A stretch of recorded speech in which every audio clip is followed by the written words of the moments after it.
Hello everyone, कैसे हैं आप सब। तो आज हम दोबारा वीडियो लेके आए हैं। जो टॉपिक रहेगा हमारा यूनाइटेड नेशन ऑर्गेनाइजेशन, यानी संयुक्त राष्ट्र संघ। एक बार मैं इसको हाईलाइट कर देती हूँ एक बार आपको। संयुक्त राष्ट्र ऑर्गेनाइजेशन यानी कि संयुक्त राष्ट्र संघ। तो इसमें हम क्या क्या देखेंगे आज। देखिए, ये संयुक्त राष्ट्र संघ जो है, ऑर्गेनाइजेशन है, उसका एक ये इमेज है। आप देखिए, ये ऐसा लगेगा कि आपको कि ये जो संसद होते हैं, लोकसभा राज्यसभा, उनकी तरह एक स्ट्रक्चर बना हुआ है। ठीक है, तो ये देखेंगे कि ये क्या है और ये किस तरह काम करती है। और ये रहा जितने भी यूनाइटेड नेशंस के जो मेंबर हैं, जो इनके सदस्य हैं, चाहे वो स्थायी रूप से हो या अस्थायी रूप से, वो कौन कौन से हैं ये हम समझेंगे। ठीक है, आगे बढ़ते हैं। तो टॉपिक में हम क्या क्या देखेंगे वो हम एक बार देख लेते हैं कि कौन कौन से हम टॉपिक को कवर करेंगे। पहले रहेगा India's role in the United Nation, यानी कि भारत यूनाइटेड नेशन में भारत का क्या भूमिका रहा है। What is the United nation, संयुक्त राष्ट्र संघ क्या है। उसके बाद देखिएगा why and when was it established, यानी क्यों और कब इसकी स्थापना की गई। उसके बाद देखेंगे व्हाट इज़ इट्स पर्पस, यानी कि इसका उद्देश्य क्या है। और लास्ट देखेंगे how many members are there in it, यानी कि कितने सदस्य हैं जो इनके कितने संयुक्त राष्ट्र के सदस्य हैं वो देखेंगे। तो चलिए वीडियो को स्टार्ट करते हैं। संयुक्त राष्ट्र, तो पहले हम एक बार हम समझ लेते हैं कि संयुक्त राष्ट्र जो है, यूनाइटेड नेशन, कि इसके पीछे पहले हम एक बार हम इसका बैकग्राउंड देख लेते हैं कि आखिर इसकी स्थापना क्यों की गई और क्या इससे भी पहले कोई ऐसा ऑर्गेनाइजेशन था या नहीं। देखिए, विश्व में आप समझ सकते हो कि विश्व में कभी विश्व एक जो प्रोसेस है वो हमेशा गतिशील रहा है। यानी कि आज अगर भारत पाकिस्तान का ये एक शत्रु के रूप में है, तो हम ये नहीं कह सकते कि वो हमेशा शत्रु ही हैं। कई बार एक दोस्ती मित्रता का भी एक भाव देखने मिलता है। तो कई बार, लेकिन जब ये कई बार ये शत्रुता अगर बहुत ही चरम लेवल पर पहुंच जाती है तो ये युद्ध का रूप ले लेती है। तो यानी कि विश्व में गतिशीलता बनी हुई है। ठीक है, चाहे वो मित्रता हो, सहयोग हो, एक दूसरे की शांति सहयोग को हो, चाहे वो युद्ध को हो, वो कहीं भी, मतलब आप इसको स्थायी रूप से नहीं देख सकते। कभी ना कहीं वो स्थिति कभी भी खराब हो सकती है विश्व लेवल पे। तो एक ऐसा समय था जब पहला विश्व युद्ध हुआ था, आपको शायद याद हो। तो पहला विश्व युद्ध कब हुआ, 1914 से लेकर 1918 के बीच फर्स्ट वर्ल्ड वॉर हुआ। तो फर्स्ट वर्ल्ड वॉर जब हुआ और वो बड़े लेवल पे हुआ, तो उसके बाद लोगों के मन में एक विचार आया कि विश्व में शांति और सहयोग को कैसे बढ़ावा देना चाहिए।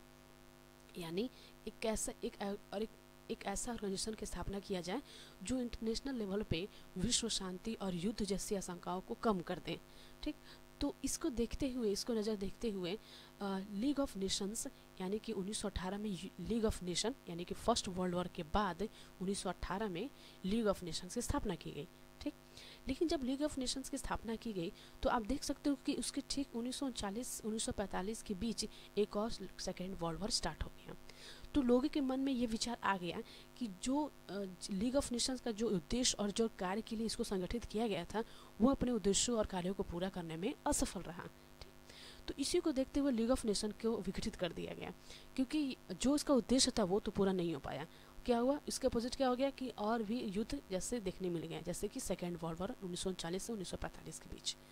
तो इसी को देखते हुए आप देखोगे कि 1945 में ही फिर सेकेंड वर्ल्ड वॉर के लास्ट के एंड में 1945 में यूनाइटेड नेशन की स्थापना की गई, यानी कि लीग ऑफ नेशंस के हटाकर यूनाइटेड नेशन की स्थापना की गई।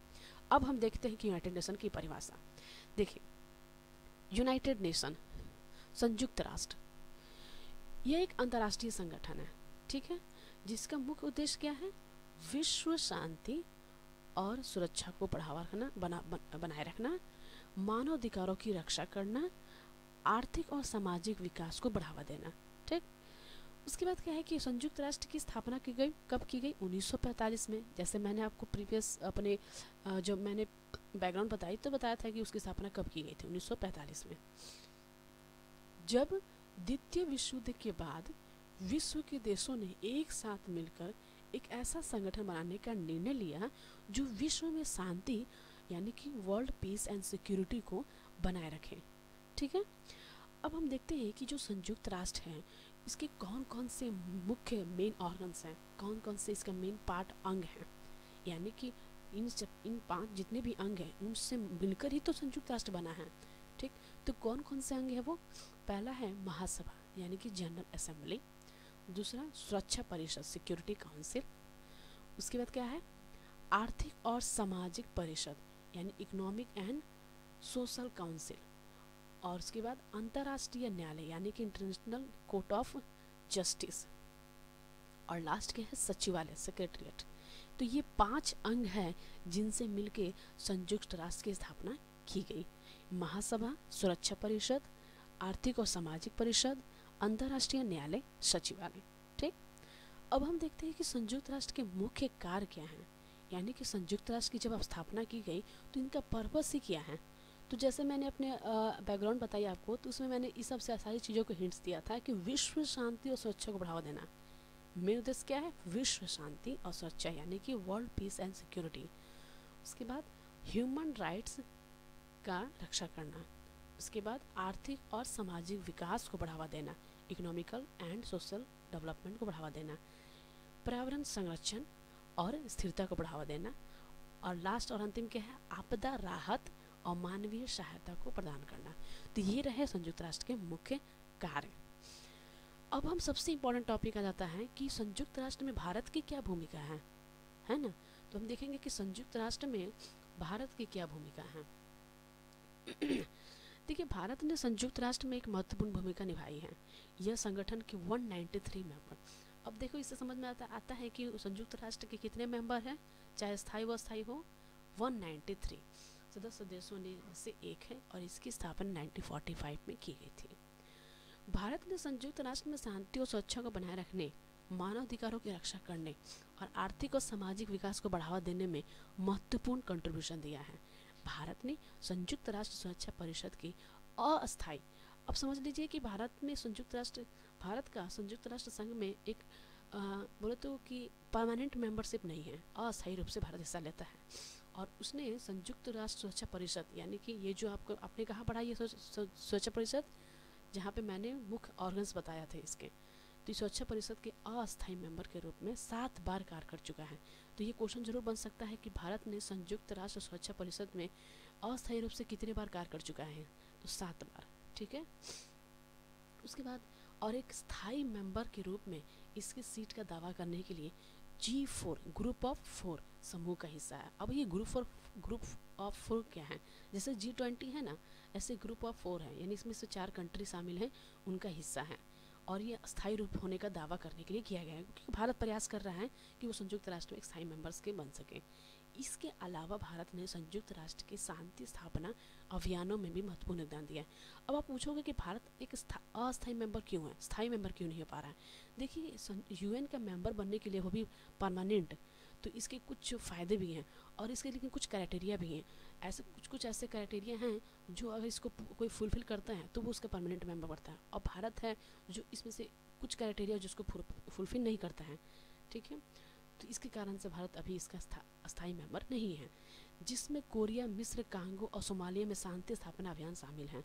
यानी कि भारत ने शांति स्थापना के लिए क्या किया, कई अभियान भी चलाए, जिसमें कोरिया, मिस्र, कांगो और सोमालिया में शांति स्थापना अभियान भी शामिल हैं। भारत ने संयुक्त राष्ट्र के मानवाधिकारों आयोग, आर्थिक और सामाजिक परिषद और अन्य संगठनों में भी महत्वपूर्ण भूमिका अदा की है। तो इस प्रकार भारत ने संयुक्त राष्ट्र में एक महत्वपूर्ण भूमिका निभाई और इसके उद्देश्यों और उसके जो प्रिंसिपल है, सिद्धांत है, उसका समर्थन करना जारी रखा है। ठीक, तो आई होप आपको समझ में आ गया होगा कि संयुक्त राष्ट्र में भारत की क्या भूमिका है। India's role in the United Nation, ये इंग्लिश में है, आप एक बार देख लीजिएगा और पढ़ लीजिएगा कि इंडियाज रोल सेम वही है एज इट इज़, जो हिंदी में था वही इंग्लिश में है। आगे बढ़ते हैं। ये 193 फ्लैग जो UN मेंबर जो हैं, जितने भी स्टेट या कंट्री, उन सारे का फ्लैग है। ये कंट्री कितने हैं आपको पता है कि मैंने बताया था कि 193 मेंबर्स हैं इसमें, तो वो 193 मेंबर्स के सारे डिटेल्स यहाँ पे दिए हुए हैं। एक बार आप ही इसे भी पढ़ लीजिएगा। Which country contribute